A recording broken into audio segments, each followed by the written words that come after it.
On Christmas Day, 1863, while church bells rang and families gathered around warm fires, a plantation yard echoed with the cries no one wanted to hear. 12 slave children, some still clutching scraps of cloth instead of toys, were lined up and sold like cattle, torn from mothers who would never see them again. The master called it business. He said Christmas changed nothing. But that night, when the celebrations ended and the world grew quiet, something followed him home, something that could not be bought, sold, or silenced.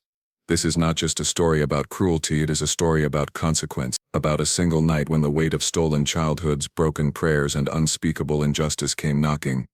What happened after the sale would spread fear through the plantation, haunt the master's name, and leave a mark so deep that even history struggled to erase it. Christmas morning on the plantation arrived without warmth, even though the calendar insisted it should have been a day of joy. The sun rose pale and hesitant, as if it too questioned whether it should shine on this land. Frost clung to the dead grass like a thin white shroud, crunching beneath every step taken by those already awake.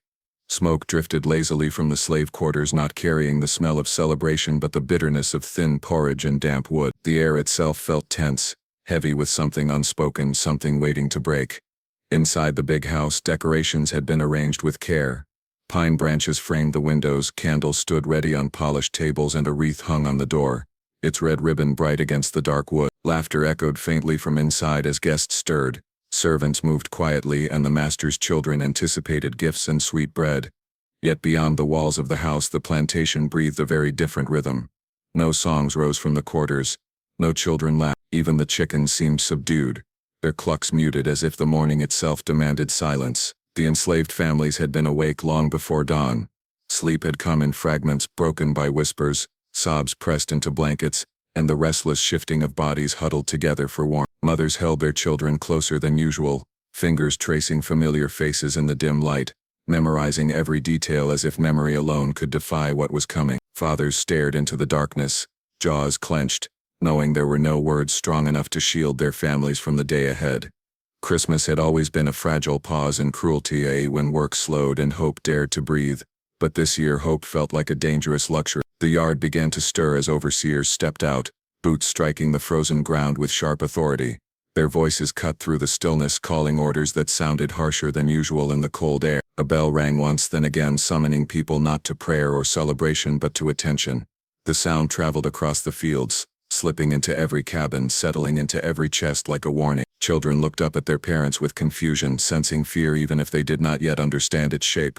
By the time the sun crept higher, the plantation yard had filled with bodies standing too close together yet feeling impossibly alone. Breath puffed white in the air, rising and disappearing as quickly as hope itself. The children stood among the adults, some barefoot despite the frost, others wrapped in oversized coats passed down from siblings long gone. A few clutched small handmade trinkets, corn-husk dolls, bits of string, smooth stones, objects meant to comfort, though comfort was already slipping away. The master emerged from the house dressed in his finest coat, his face calm, almost cheerful. He greeted his guests with practiced warmth, exchanging pleasantries about the weather and the season, speaking of Christmas as though it were a shared blessing rather than a cruel mockery. To him, the day was marked by opportunity. Prices were good, buyers had arrived, accounts would be settled before the year's end. The suffering before him registered only as background noise, an inconvenience to be managed.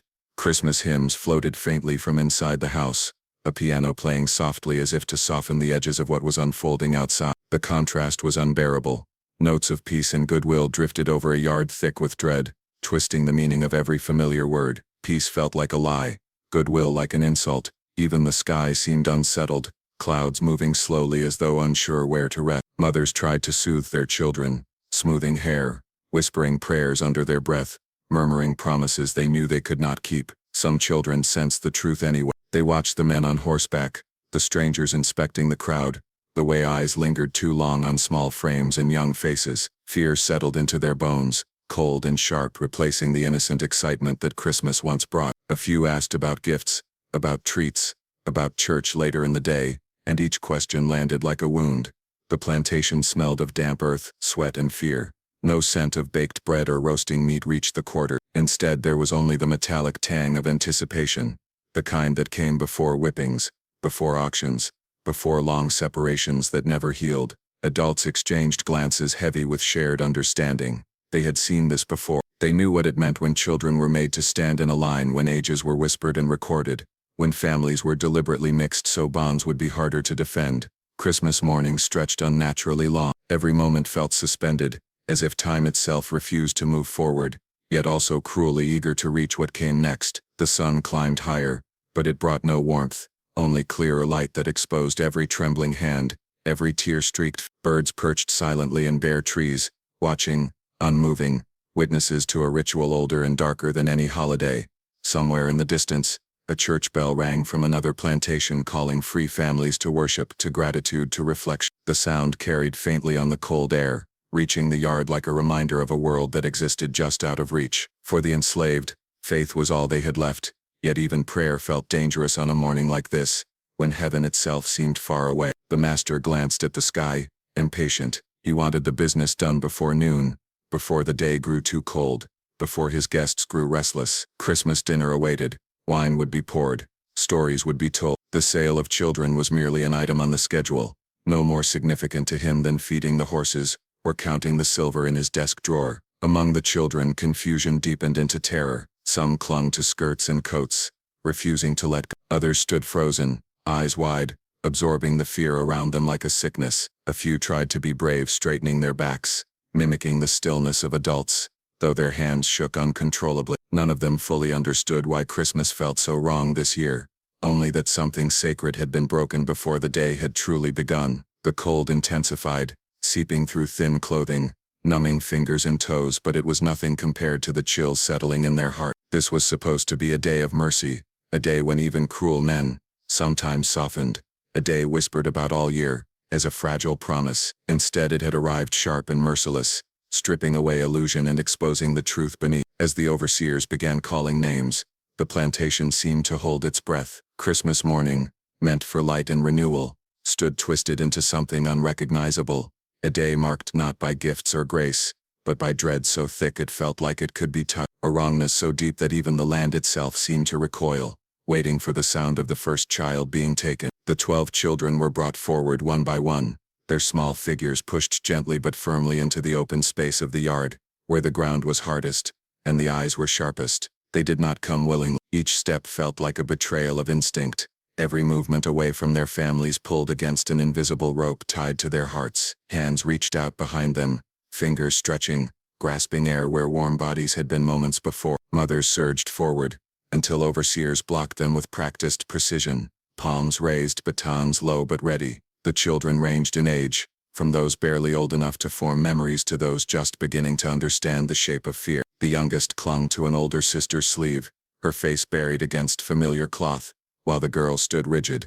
jaw locked, knowing that showing emotion might make things worse. A boy of 9 tried to step back toward his mother when his name was called, confusion clouding his face, as if he believed this was some terrible mistake that could still be corrected. His mother's cry cut through the air, sharp and raw, a sound torn straight from the chest. Separation did not happen all at once. It unfolded in fragments, each moment stretching longer than the last. First came the pulling apart of hands, fingers slipping free despite desperate grip. Then the physical distance, a step here, another there, until space grew between bodies that had slept side by side for years. Finally came the silence, when voices broke and no more words could be formed. The yard filled with that silence, thick and suffocating, punctuated only by sobs that escaped despite every effort to contain them. Mothers fell to their knees, skirts darkening with damp earth, as they pleaded not to God, not even to the master but to the men holding their children. They begged with promises they knew were worthless,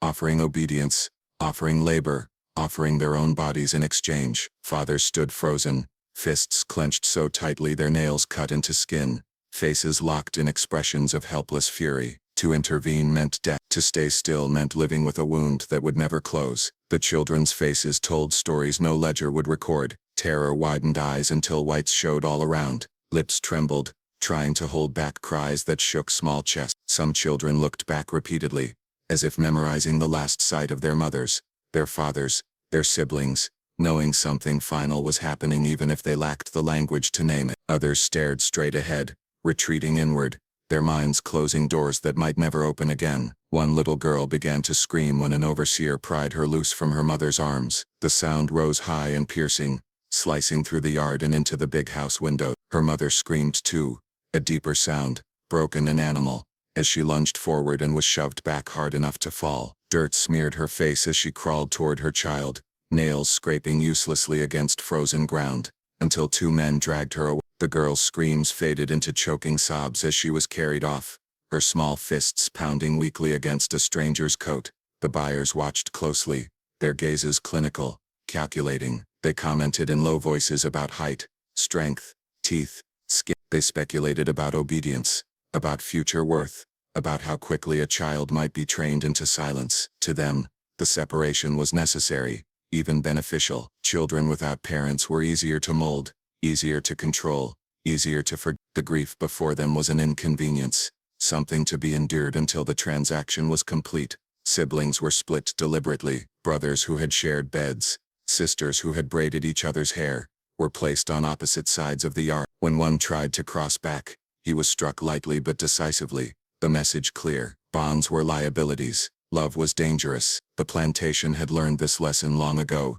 and enforced it without hesitation. A boy no older than 10 stood trembling as his mother whispered frantically into his ear, words spilling out too fast to remember, prayers mixed with instructions, blessings tangled with apology. She pressed her forehead to his, breathing him in, as if scent alone could keep part of him with her. When they pulled him away, her hands lingered on his shoulders for a heartbeat longer than allowed, and in that moment she seemed to age years, her body sagging under the weight of loss already fully felt. Some children did not cry. They stood eerily calm, eyes dull, faces slack. Those who had seen too much already knew that tears changed nothing. Their stillness frightened the adults more than screaming ever could. It was the stillness of something breaking quietly, without spectacle, without resistance, the kind of breaking that left nothing visible but ruined everything beneath. The ground between families grew wider with each child removed. What had once been a tightly packed crowd became a divided landscape of absence and presence, of those taken and those left behind.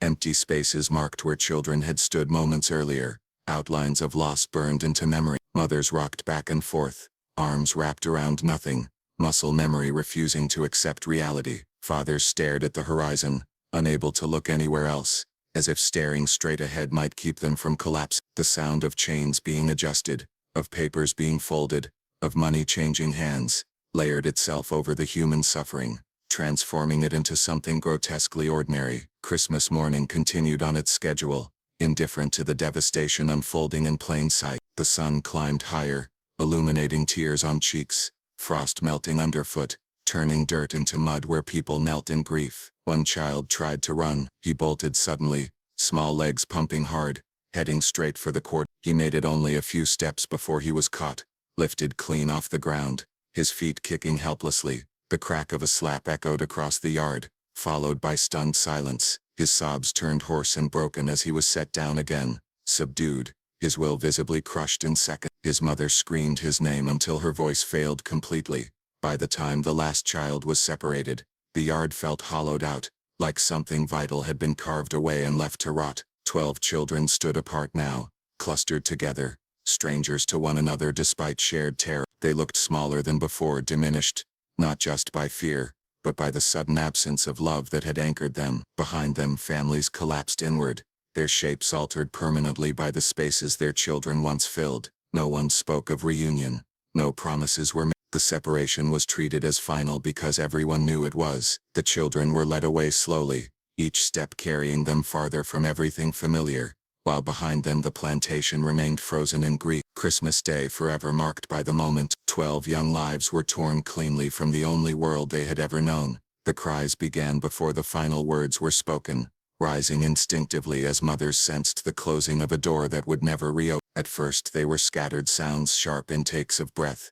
broken moans, whispered names, but as the sale moved toward its end, those sounds merged into something larger, something overwhelming. The plantation yard filled with voices tearing themselves raw, a chorus of grief that refused to be contained. Each scream carried a name, a memory, a lifetime compressed into a single sound. As the auctioneer's voice droned on, formal and detached, the mother's screams cut through it again and again. He paused only when necessary, waiting for the noise to subside just enough to continue, treating anguish like bad weather rather than human suffering. The words sold and paid landed like blows, each one confirming what everyone already knew but could not accept. With every confirmation, another scream rose, higher and more desperate than the last. Some mothers called out their children's names repeatedly, as if repetition alone could pull them back. They screamed names they had whispered at birth, names spoken softly at night, names tied to lullabies and prayer. Others screamed wordlessly,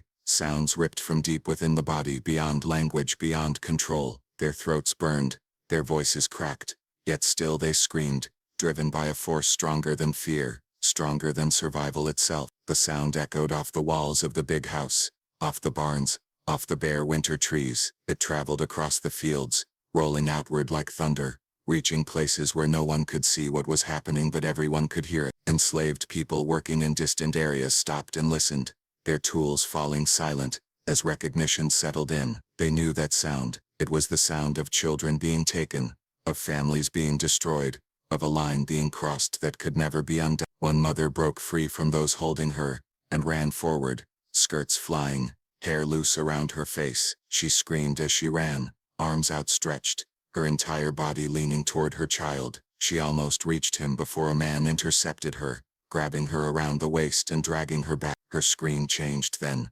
turning hoarse and ragged as she fought, nails clawing uselessly at thick fabric. When she was forced to the ground, her scream became a sobbing wail, her voice scraping against dirt and despair. Another mother stood perfectly still, her scream frozen in her throat, until the very last moment, when the sale was finalized and her child was led away.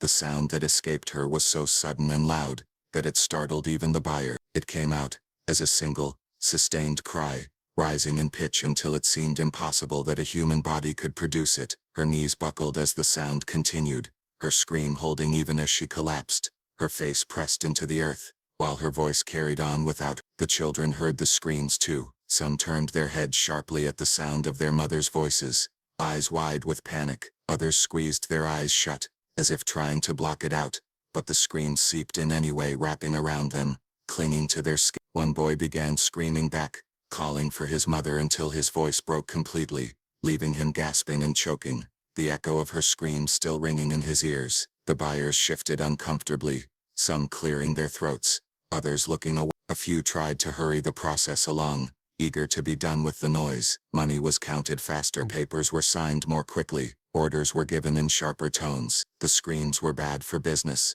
but not bad enough to stop it. Nothing ever was. As the last transaction was completed, the volume of the screams surged rather than faded. There was no longer any reason to hold back, no fragile hope left to protect. Mothers screamed until their voices gave out, then screamed again, with whatever sound remained. Some screamed prayers, calling out to God in voices cracked with fury and faith, colliding. Others screamed curses, words spat with a ferocity that shocked those nearby. Every scream carried accusation, grief, and a truth no one wanted to acknowledge. The sound layered upon itself, overlapping cries creating a wall of noise that felt almost physical. It pressed against chests, vibrated in bones, made the air itself seem to shake. Even the horses shifted nervously, stamping their hooves, tossing their heads, as if they too wanted to flee the sound. Birds burst from the trees, wings beating frantically as they escaped the chaos below. Mothers clutched at one another when their strength failed, screaming into shoulders,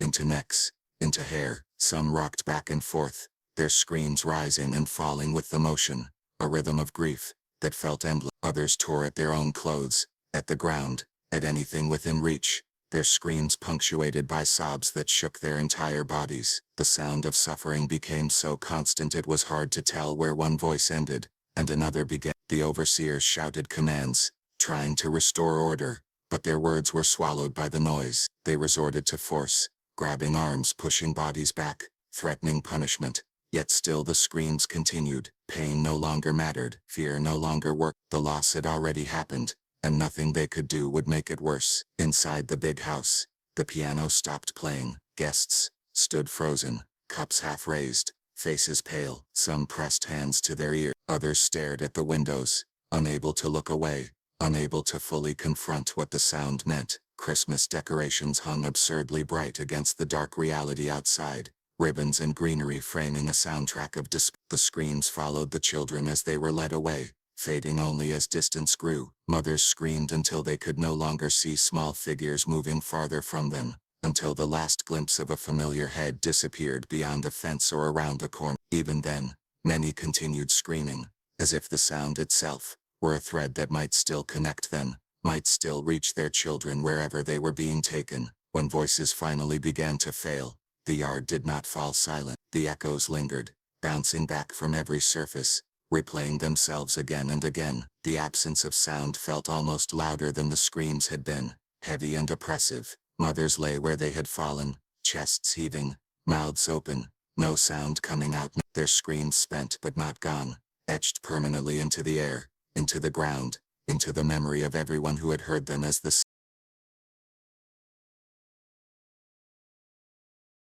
The master did not flinch at the screams.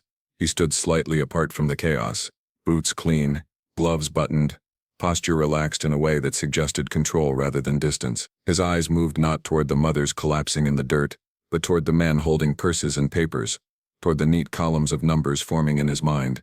To him, the sound filling the yard was unpleasant but temporary, like rain on a roof during an important meeting. It would pass. The profit would remain. He smiled when the last coin changed hands, the small satisfied curve of the mouth that went unnoticed by most, but was seen by those who had learned long ago to read his expressions carefully.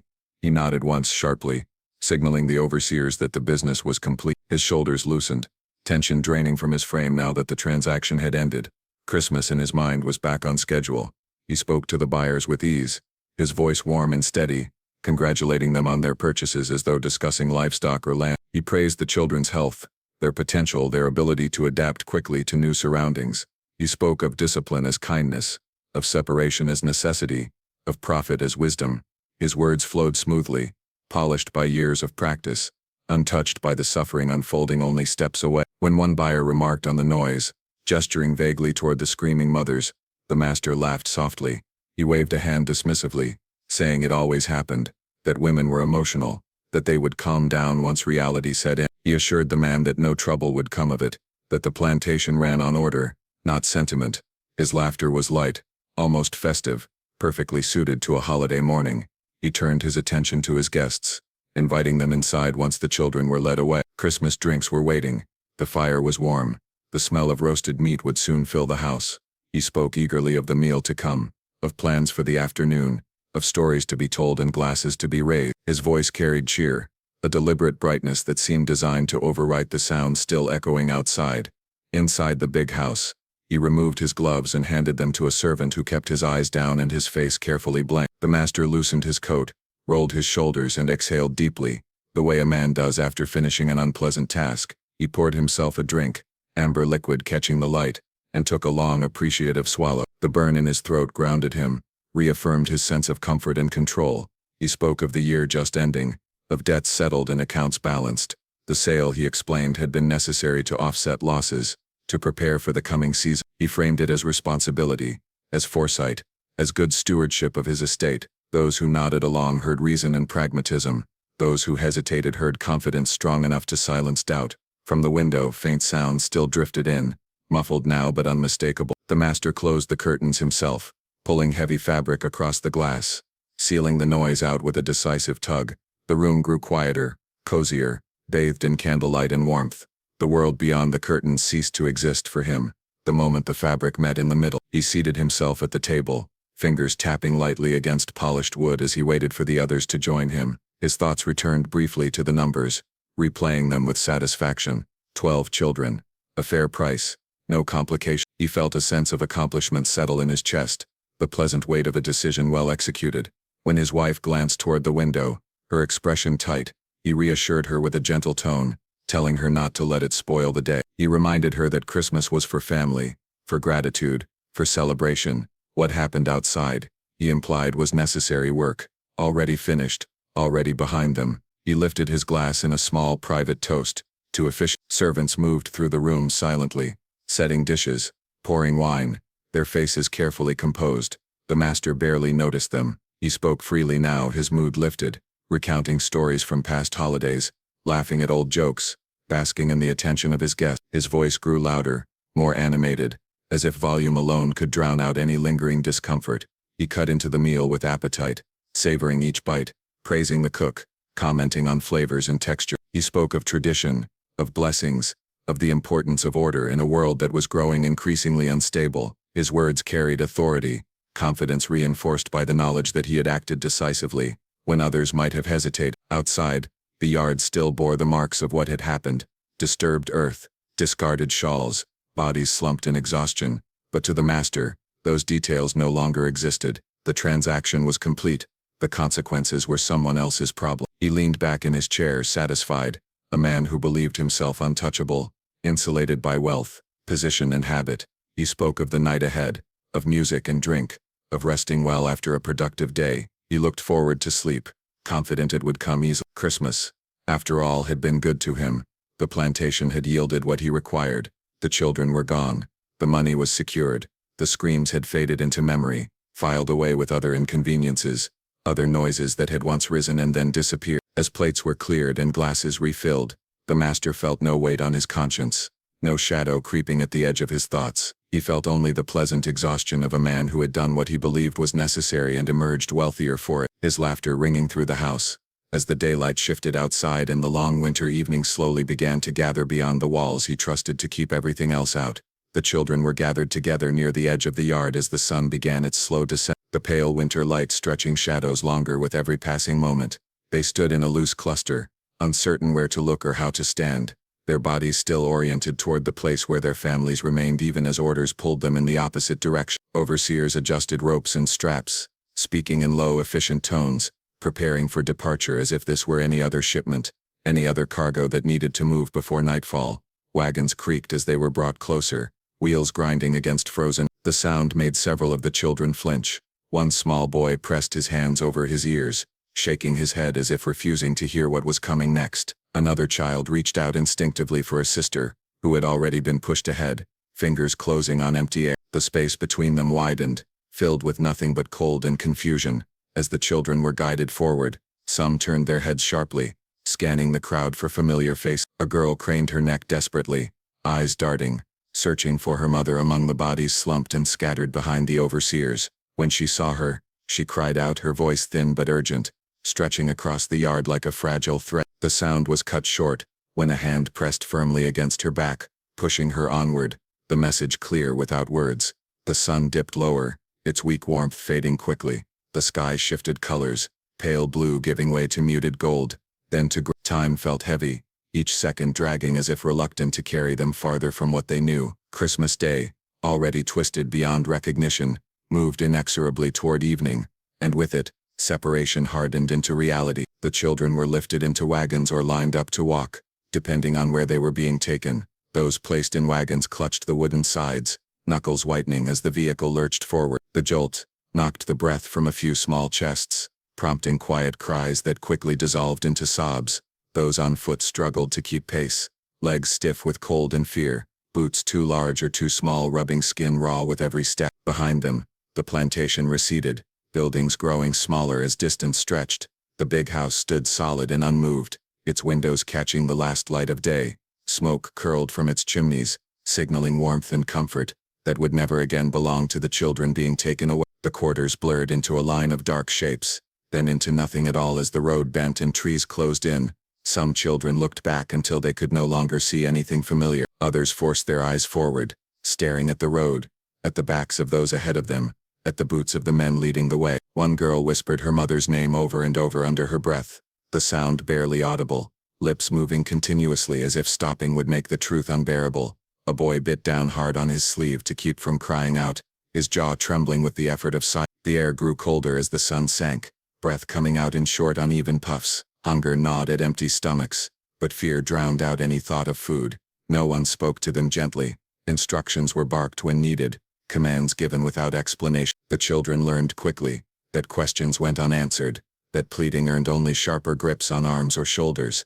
The road stretched endlessly, winding through bare fields and sparse woods. Birds settled for the night, their calls fading as daylight disappeared. The children watched the sky darken with a sense of finality they could not fully articulate, knowing instinctively that nightfall marked a point of no return. Christmas, whatever it had once meant, vanished completely as the first stars began to appear. One child stumbled, tripping over an uneven patch of ground, and fell hard onto frozen dirt. The sound of his body hitting the ground drew brief attention. He was yanked upright quickly, dusted off roughly, and pushed forward again. His lip bled where he had bitten it, But he did not cry. He stared straight ahead, face tight and distant, something in him closing off quietly.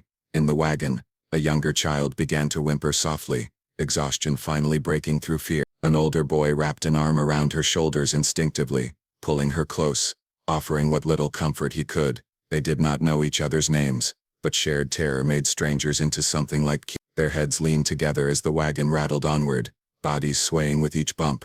As the last light drained from the sky, the children were nothing more than dark shapes against a darker road. The sounds of the plantation were gone, replaced by the rhythmic creak of wheels, the crunch of boots, the occasional snort of a horse. Each sound felt amplified in the quiet, filling the space where laughter, singing and family voices should have been on a Christmas evening. The men leading them urged speed, eager to reach their destination before full dark. Torches were prepared, their flames flickering uncertainly in the growing night. The light cast strange shadows across the children's faces, distorting expressions, making fear look almost unreal, like something from a bad dream that refused to end. Somewhere along the road, one child asked in a small tentative voice, when they would see their mother again. The question hung in the air, unanswered.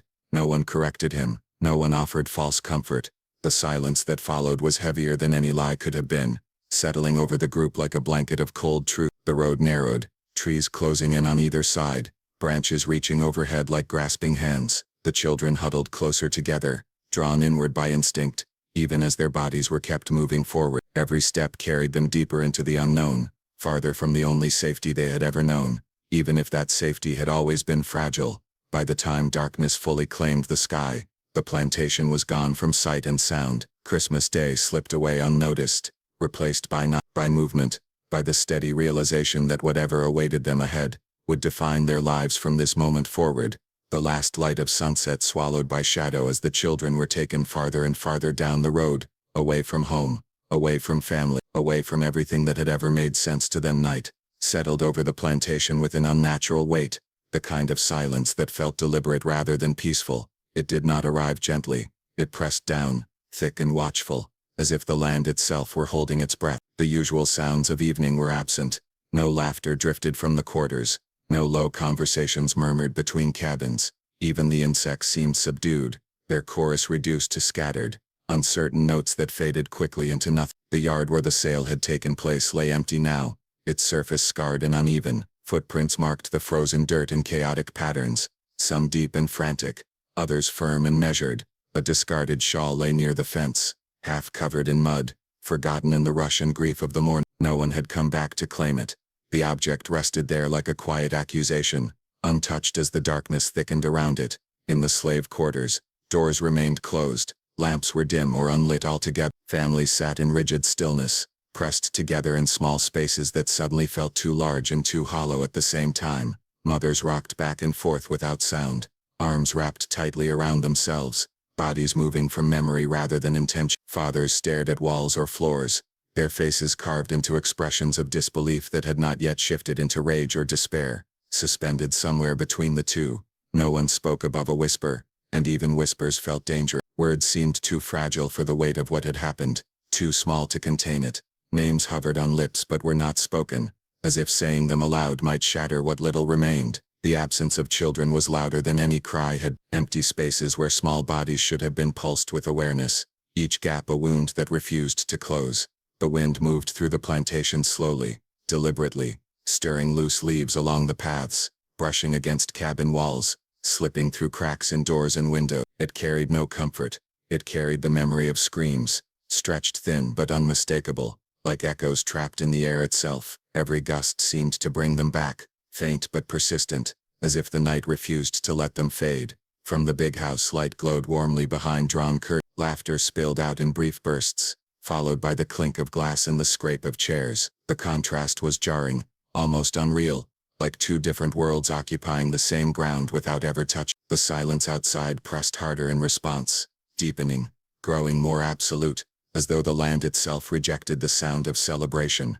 Animals sensed the shift, horses stamped nervously in their stalls, snorting softly, ears twitching at sounds only they seemed to hear. Dogs paced instead of sleeping, circling, stopping to stare into the darkness beyond the fences, then moving again. Chickens huddled tightly together, feathers fluffed, unusually quiet. The natural order felt unsettled, thrown off balance by something unseen but deeply felt. In the quarters, an older woman sat alone, her back straight despite exhaustion, eyes fixed on the door. She did not move when others shifted or sighed. She listened. She had lived long enough to recognize when silence carried meaning. This was not the silence of rest or safety. This was the silence that followed something unforgivable, something the earth itself would remember. Time stretched. Minutes felt like hours. No one slept. Those who lay down did so without closing their eyes, bodies rigid, ears straining for any sound that might explain or undo what had happened. Every creak of wood, every distant rustle,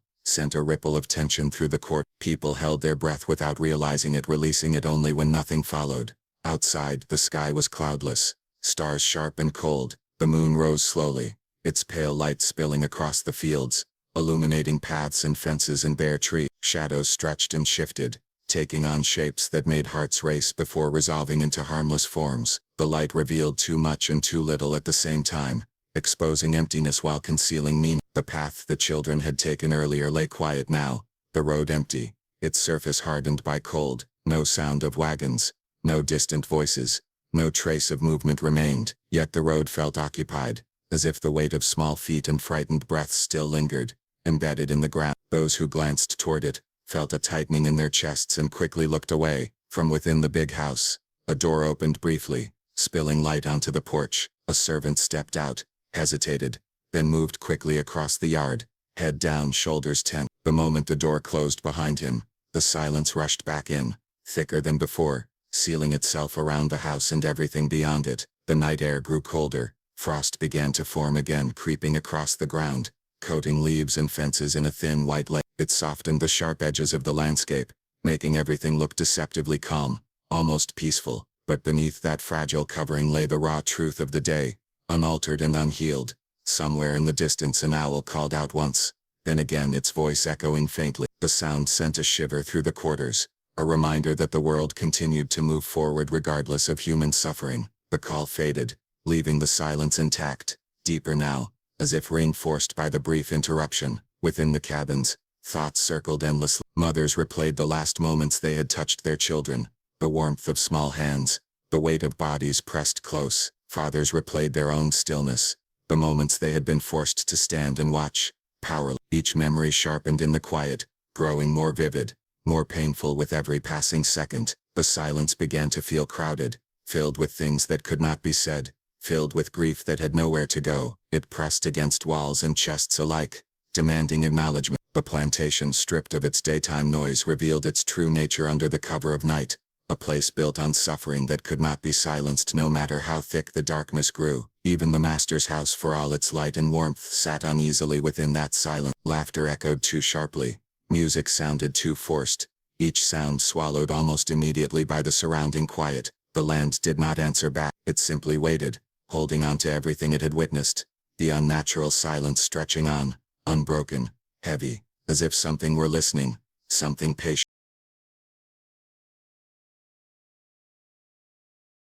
The first sound came softly, almost politely, slipping into the silence as if testing whether it would be noticed. It was a faint creak, slow and uneven, like wood shifting under a careful weight. At first it blended with the ordinary noises of night, easy to dismiss as a settling beam or a cooling wall. But then it came again, closer this time, followed by a dull scrape that did not belong to wind or animal.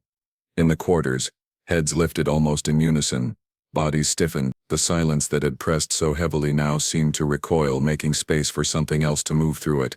People held their breath, listening. The sound repeated, deliberate and measured, as if whoever or whatever made it knew exactly where it was going. Near the master's house, the gravel path whispered under pressure, stones shifting in a slow, dragging rhythm. A servant paused mid-step inside, hand hovering over a tray, heart thudding loud enough to hear in his own ears. He waited for a command that did not come, for laughter to cover the noise, for anything to restore the illusion of normalcy. Instead, the sound continued, unhurried, confident. A low knock followed, not sharp or demanding, but firm enough to carry through the thick door. Conversation inside the house faltered. Glasses stopped clinking. Someone laughed nervously, assuming it was a late visitor or a drunk guest who had lost his way. The master frowned slightly, irritation flickering across his face. No one had been invited at this hour. Before anyone could answer, the knock came again, louder, echoing through the entryway. It was not the sound of knuckles alone, but something heavier, as though the door itself were being tested, measured. A chill passed through the room, though the fire burned steadily. The servants exchanged glances, eyes wide, feet rooted to the floor. Outside, a shadow shifted across the porch, stretching unnaturally long under the lantern light. It moved against the grain of the illumination, dark where it should have been pale, its edges indistinct, blurring and sharpening with each subtle movement. Those watching through the cracks of curtains felt an instinctive urge to turn away, to pretend they had seen nothing at all. From farther back on the plantation, other sounds began to surface.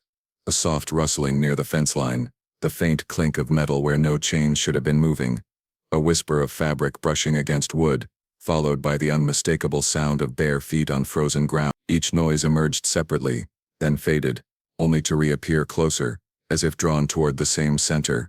Dogs that had been pacing suddenly froze, hackles raised, low growls rumbling deep in their throat. They stared toward the house, then backed away, tails tucked, refusing to advance no matter how sharply they were commanded. Horses stamped and snorted, eyes rolling white in the darkness, sensing something wrong that their handlers could not see. In the quarters, a childless mother pressed her hand to her mouth as a sound like distant crying drifted through the air. It was faint, fragmented, carried on no clear source, rising and falling without pattern. It did not belong to any one voice. It carried too many tones at once, overlapping in a way that made skin prickle and hearts pound. The master stood and moved toward the door, annoyance hardening into authority. He told himself it was nothing, that superstition thrived in silence and fear, that a man of reason had nothing to fear from the dark. Still, his steps slowed as he approached the threshold, his hand hovering just a moment longer than necessary before touching the latch. Before he could open it, something passed along the outer wall, close enough to brush against it. The sound was unmistakable now, a soft but deliberate dragging, like many small hands moving together, nails tracing grooves into painted wood. The laughter inside the house died completely. No one spoke, even the fire seemed to dim, its crackling subdued. A voice murmured outside, too low to understand, layered and uneven, as if several mouths were trying to speak through one breath. It rose briefly, then stopped, leaving behind a ringing quiet that felt sharper than any scream. Sweat broke out along necks and brows despite the cold, fear settling in without explanation, bypassing reason entirely. Lantern light flickered suddenly, shadows leaping across walls and ceilings, shapes twisted and stretched, forming outlines that vanished when stared at direct. The servants backed away from the door instinctively, crossing themselves, whispering prayers they had not spoken aloud in years. No one laughed now, no one suggested opening the door. Another knock came, harder this time, rattling the frame. Dust shook loose from above, drifting down slow. With it came a smell that did not belong indoors, sharp and cold, like earth turned over too recently, like winter soil mixed with something older and darker. It filled the room before anyone could stop breathing it in. Outside, the path that had carried the children away earlier that evening seemed to answer back. The ground shifted subtly, frost cracking in thin lines, as if something beneath the surface had moved. The wind picked up briefly, swirling leaves and ash into small spirals that collapsed as quickly as they formed. The sounds multiplied, overlapping now, footsteps where no one stood, whispers that slipped in and out of hearing. The faint echo of crying carried just beyond reach. They circled the house slowly, methodically, testing windows, brushing past doors, gathering rather than dispersing. Whatever had arrived was not lost. It knew exactly where it was. The master swallowed hard, his throat suddenly dry. For the first time that day, uncertainty crept into his expression, thin cracks forming in the certainty he had worn so easily. His guests watched him now, waiting for instruction, for reassurance that this was nothing more than coincidence, that control had not slipped away. But the sounds did not retreat. They drew closer, pressing in from all sides, patient and unyielding. The plantation, so silent moments before, now seemed alive with unseen movement. The night filled with deliberate intent. Somewhere beyond the walls, something lingered, listening, remembering, and the unnatural quiet that followed felt less like peace and more like a warning, stretched thin, ready to break under the weight of what had been done and what was about to be answered. Sleep did not come to the master easily, though he insisted to himself that it should. When he finally retired to his room, the house felt unfamiliar, its walls too close, its warmth oddly suffocating. The fire burned low, casting restless light across the ceiling, shadows sliding and reshaping with every flicker. He lay back against the pillows, eyes open, listening to the house settle, waiting for the comfort of routine to take hold. Instead, his thoughts returned again and again to the day's events, replaying them without invitation. Numbers surfaced first, neat and orderly, but they refused to stay that way. Faces intruded, small and pale, eyes too wide, mouths opening as if to speak. He shifted, irritated, telling himself it was nothing more than fatigue, that the mind played tricks when overtired. He closed his eyes harder, willing darkness to stay dark. The first vision came without warning. He was standing in the yard again, but it was empty, stripped bare of people and sound. The frost gleamed brighter than it had that morning, reflecting a pale, unnatural light. When he looked down, he saw small footprints surrounding his boots, dozens of them, pressed deep into the frozen ground. They circled him closely, overlapping, leading nowhere and everywhere at once. He tried to step back, but his feet would not move. He opened his eyes with a sharp breath, heart pounding. The room was unchanged, yet something felt off, as if the air itself had shifted. The ticking of the clock on the mantel sounded louder now, each second heavy and deliberate. He listened to it intently, focusing on its rhythm, using it to anchor himself. Slowly, his breathing steadied. Then came the sound of whispering. At first it seemed to come from the walls, a faint rustle like fabric brushing against plaster. He turned his head, listening, straining to separate imagination from reality. The whispering grew clearer, layered, too many voices speaking at once, their words indistinct but urgent. He sat up, throwing the covers aside, eyes scanning the room. "Who's there?" he demanded, his voice sharper than he intended.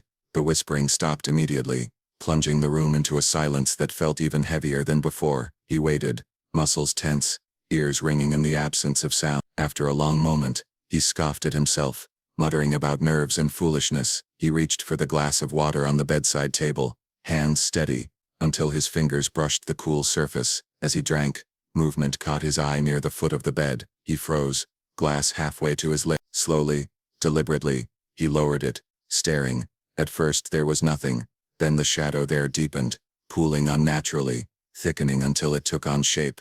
Small shapes, short, uneven outlines, clustered together.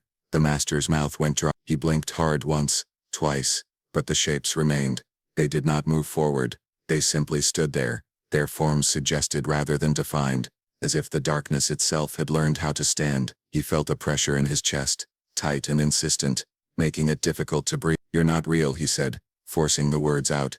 The shadows shifted slightly, responding to his voice. From within them came a sound that was not quite crying, not quite breathing. Something caught between the two. It scraped along his nerves, raising the hair on his arm. He backed away instinctively, pressing himself against the headboard, eyes never leaving the foot of the bed. Images flooded his mind then, unbidden, and relentless. Hands being pulled away, small bodies lifted, faces turned back one last time. He saw each child as clearly as if they stood before him. Their expressions burned into his thoughts with painful clarity. He felt again the chill of the morning air, smelled the dirt of the yard, heard the first scream break free. He clutched at his chest as a sharp pain flared there, breath hitching, sweat soaked into his nightshirt despite the cold. The room seemed to tilt, the walls leaning inward, the ceiling lowering. The shadows at the foot of the bed began to advance, slow and measured, their edges blurring as they moved. "Stop," he whispered, the words stripped of authority.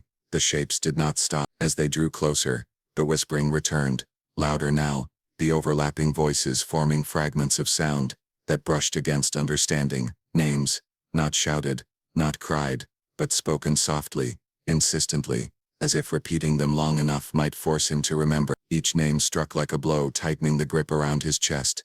He squeezed his eyes shut, pressing the heels of his hands against them, trying to block it out.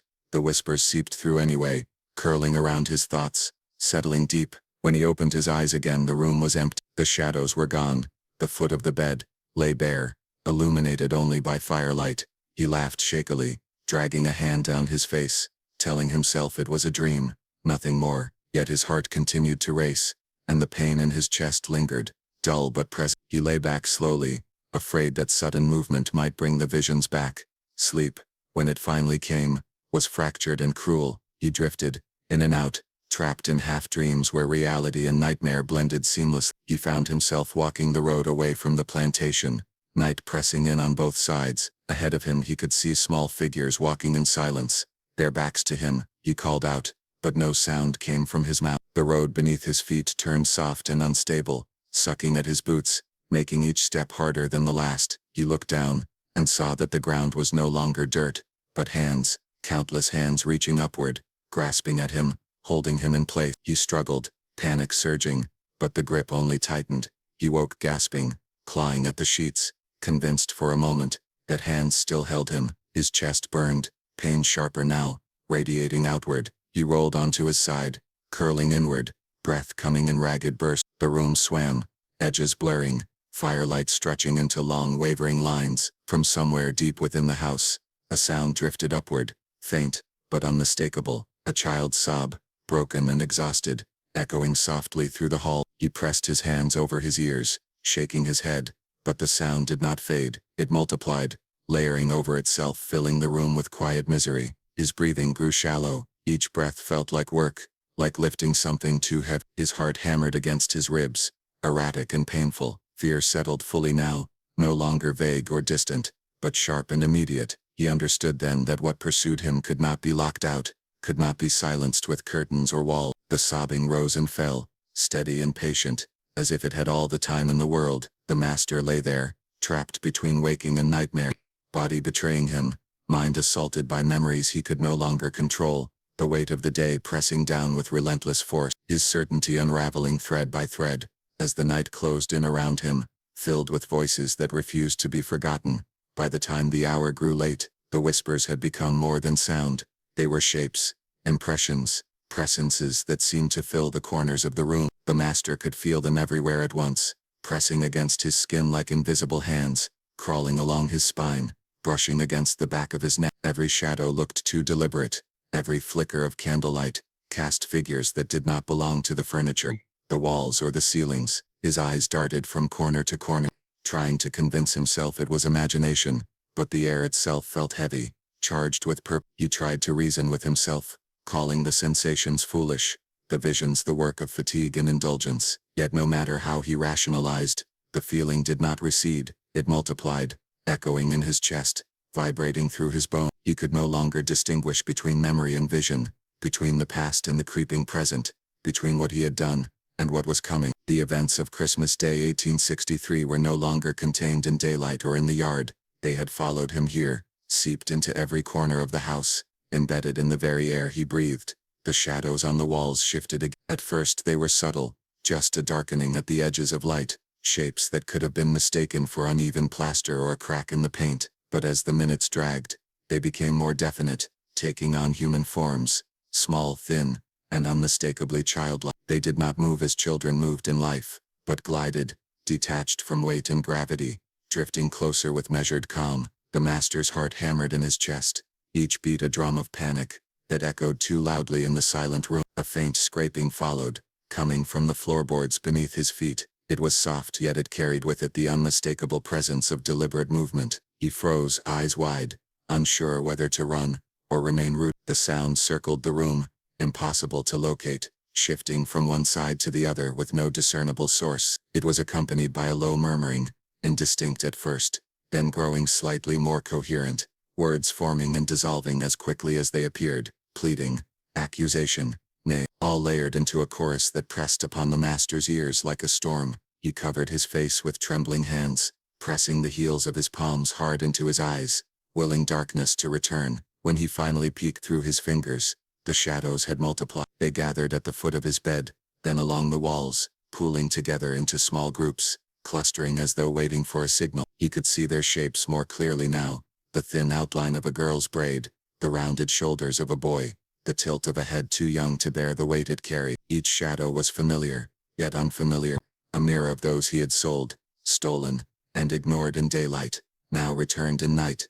A sudden movement drew his attention. One shadow lifted a hand, reaching outward slowly, deliberately, toward the master's chest. A shiver ran through him, cold and deep as though the air itself carried ice. He recoiled instinctively, tripping backward against the bed frame, heart hammering in his ear. The whispering rose in volume, words more distinct now, repeating fragments of pleas and cries he could not fully understand, yet the meaning was unmistakable. He had been noticed. observed, confronted. He stumbled to his feet, knees weak, body shaking. Every instinct screamed to flee, but the room felt impossibly small, the walls pressing in, closing the space around him. Shadows moved faster now, drifting closer, not yet touching but undeniably near. Their presence undeniable. The whispers became a cacophony, fragments of names, fragments of laughter, fragments of tears, all layered together into a sound that was more felt than heard, vibrating directly against his chest, rattling his ribs and shaking his spine. He backed against the wall, arms raised in a feeble attempt at defense. "Stay back," he shouted, voice breaking. The shadows did not flinch, they did not run, they hovered, patient and relentless, as if time itself had slowed to allow their vigil to unfold. Their forms became more defined with every passing second, individual faces, individual bodies, individual eyes, staring at him through the darkness. He recognized them now, each child he had sold on Christmas Day. 12 small figures, 12 eyes, 12 presences, that refused to leave him in peace. The master's breaths came fast, shallow, uneven. His chest burned as panic rose like a tide, threatening to drown him. He spun, attempting to escape the room,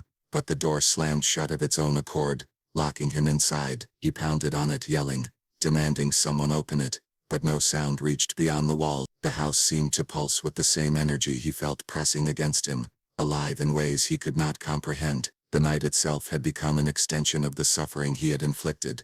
Desperation overtook reason. He dropped to his knees, hands clasped together, muttering prayers he had not spoken in decades. Words fell unevenly from his lips, half Latin, half instinctive gibberish, nothing coherent, but he clung to them as though they could shield him from the shapes around him. The shadows paused, a subtle hesitation that made him hope, however briefly, that his pleas might have effect.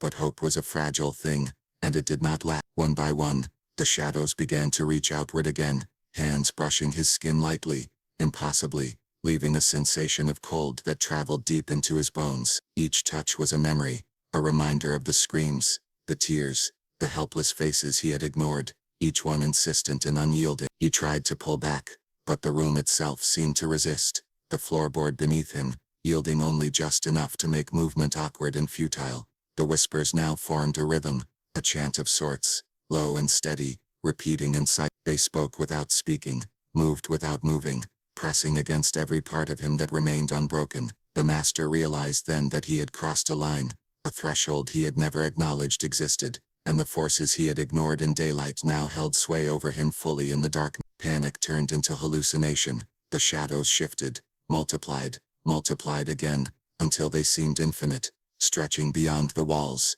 beyond the ceiling, beyond comprehension. He could see the yard as it had been that morning, children lined up, mothers screaming, the overseers barking orders. The images superimposed themselves over the room, over the firelight, over the shadows that continued to press forward. The past and the present collided with a weight that knocked the air from his lungs. He screamed, a sound harsh and raw, attempting to drive away the vision, the shadows, the whispers, but his voice was swallowed, dispersed, absorbed into the press of night around him. His knees buckled, fingers scrabbling at the floor, at the walls, at anything solid, as if grasping could anchor him back to a reality that no longer existed. The shadows seemed to draw closer, not threatening in the way a predator does, but patient, inevitable, carrying the silent accusation of everything he had done. Time lost meaning, minutes and hours became indistinguishable, the room alive with movement and memory, echo and repetition. The master felt old, small, entirely powerless. The fire flickered low, casting long shapes, and yet the shadows of the children did not fade. They were not smoke, or reflection or dream. They were presence, insistence, memory, given form and weight. He could not escape them, not by closing eyes, not by turning away, not by pleading with an indifferent God. Every instinct screamed for surrender. His body trembled, uncontrollably, sweat pouring down his face despite the chill in the room. His mind raced, unable to organize thoughts into words, into explanations, into defenses. The shadows pressed, the whispers mounted, and he realized with unbearable clarity that the consequences of the day's deeds had found him, had claimed him.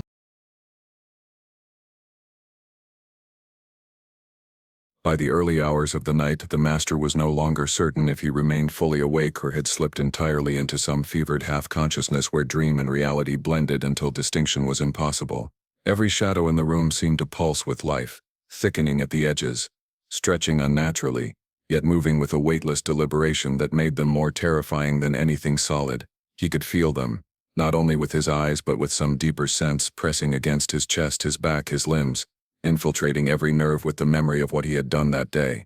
The 12 children sold on Christmas Day 1863 haunted him as fully in spirit as they had been present in flesh, and the master felt powerless before the accumulation of their unseen eyes.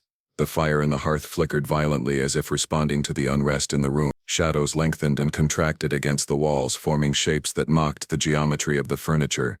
A slight breeze seemed to stir from nowhere, brushing against the master's skin, carrying the faint odor of cold earth, of frost-bitten soil, of winter wind over frozen fields. His breath came in shallow, rapid bursts, each exhale shaking with the rhythm of panic. The candle flames trembled as though touched by invisible hands, and the dancing light revealed what his eyes had refused to acknowledge.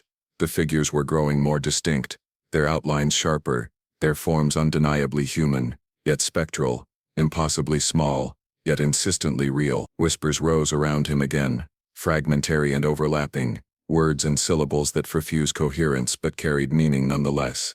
They spoke of pain and absence, of loss and separation, repeating fragments of names, moments. Laughter turned to sob. He recognized them instantly, not by sight but by the weight of memory they carried. Each child's voice, even in spectral form, struck him like a blow, a direct reflection of the suffering he had caused. The master's hands rose to cover his ears, pressing with desperation, but the sound seemed to seep through his very bones, vibrating with accusation, turning the room into a chamber of unbearable judgment. Movement gathered along the edges of the room. Shapes coalesced into small, fragile forms, standing at the foot of the bed, on top of furniture, in spaces where none could logically stand. They did not walk, not in the manner of the living, but floated, glided, drifting with a slow inevitability that made every instinct scream for escape. The master tried to rise, tried to step away, but his legs failed him. Panic drained him of strength, leaving him trembling, incapable of coordinated movement. Each heartbeat sounded impossibly loud, echoing through his skull, clashing with the low, insistent rhythm of whispers that seemed to come from every direction at once. Suddenly, a soft, almost imperceptible tapping began at the window. The master froze, unable to will himself toward reason. The sound came again, deliberate, insistent. He approached the window cautiously, heart hammering, only to see nothing outside but darkness and the frost-covered fields. Yet the tapping continued, shifting rhythmically, moving as if something pressed gently against the glass, testing its boundary. He backed away, his chest heaving, mind frantically searching for logic, any explanation that could dispel the terror that had seized him. The whispers escalated, overlapping with the soft tapping, forming a chorus of presence, of memory, of reckoning. Names were spoken clearly now, voices piercing the air with clarity and insistence. Each one rang with life, yet absence, a reminder of what had been stolen and what could not be returned. The master covered his face, rocking back and forth, his body quaking with fear, the weight of guilt pressing on him with the force of something tangible, like the hands of the very children he had sold, holding him in place, refusing to release him. Shadows crept close. The shapes that had begun as indistinct forms grew more defined, features sharpened by the flickering candlelight, faces bearing expressions that were at once innocent and accusatory. Small hands reached forward, brushing against blankets, furniture, and finally against the master himself. Each touch was cold, impossibly cold, sinking deep into his chest, his spine, leaving a trembling ice-like residue in its wake. He tried to recoil, to escape, but the room seemed to constrict, shrinking as the figures approached, leaving him trapped in a space that was at once familiar and unrecognizable. A sudden sound cut through the room, a shrill cry, thin and piercing, unmistakably human. It was a child's cry, fractured and exhausted, yet unwavering. The master collapsed to the floor, trembling uncontrollably as the sound surrounded him, multiplied, filling every corner of the room. It was not one cry but 12, layered together in a chorus of anguish and accusation, echoing the screams he had ignored earlier in the day. The sound assaulted him from every direction, leaving no place untouched, no space. His mind raced, conjuring images from the day's horrors, mothers clutching empty arms, children being led away, faces twisted in despair. The visual memories combined with the spectral presence surrounding him, merging the physical and the supernatural, creating a reality he could neither deny nor escape. He clawed at the floor, at the walls, at the blankets, seeking something solid to hold on to, yet every grasp yielded only emptiness. The weight of the past pressed down with relentless insistence, turning the room into a prison of memory and spirit. He tried to speak, to command the visions away, but his voice faltered, broken by fear and exhaustion. Words dissolved into gasps, syllables fractured and meaningless. The shadows remained, circling, observing, patient. Wait. The whispers persisted, insistent, layering over themselves, speaking simultaneously of accusation, grief, and judgment. The master's chest tightened further, each breath a labor, each heartbeat echoing through his trembling body. The figures pressed closer, intangible yet unmistakable in presence, their quiet insistence forming a weight heavier than any physical burden. The candlelight flickered violently as if responding to the unrest, casting long, distorted shadows across the ceiling and wall. Shapes twisted and morphed, combining, separating, advancing and retreating with a rhythm that defied logic. The master's mind struggled to process, each attempt failing as images and sounds collided, looping endlessly, dragging him further into terror. The room's dimensions seemed to stretch and contract, each wall bending subtly, a reflection of his own disoriented perception, reinforcing the impossibility of escape.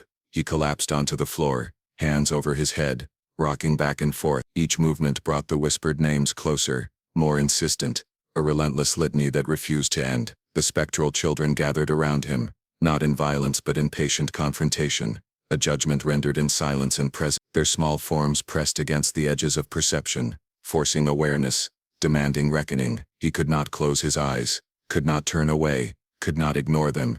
They existed beyond denial, beyond distraction, beyond escape. Time ceased to exist in any familiar. Hours stretched endlessly, or collapsed into moments, each heartbeat coinciding with the brush of spectral hands, the whispered repetition of names, the faint, persistent cries echoing through the room. The master was trapped, suspended in a liminal space between consciousness and nightmare, between reality and judgment. His body shook, his mind fractured, his soul weighed down by the relentless insistence of what he had done and what could never be undone. Exhaustion overtook him, yet it brought no relief. His body grew weak, trembling violently, muscles quivering under the strain of fear and anticipation. The shadows pressed ever closer, filling every corner of the room, every sliver of light, every fragment of thought. Their presence was absolute, undeniable, unavoidable, and the master understood with bone-deep clarity that this night, this moment, was not the end of their reckoning but only its beginning, that sleep, silence and comfort would no longer be his to command, that the consequences of Christmas Day 1863 and that they would not let go.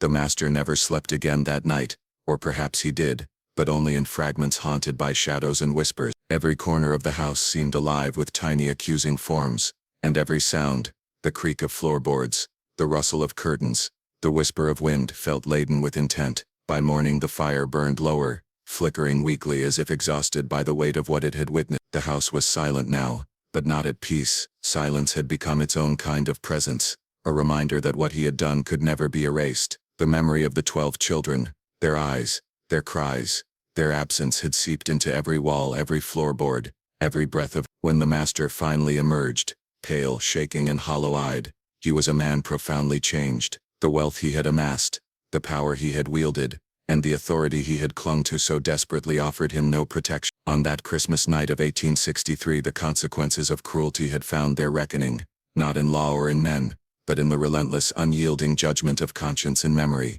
an eternal reckoning that would follow him as long as he drew breath. The children were gone, but their presence lingered, a ghostly testimony to the cost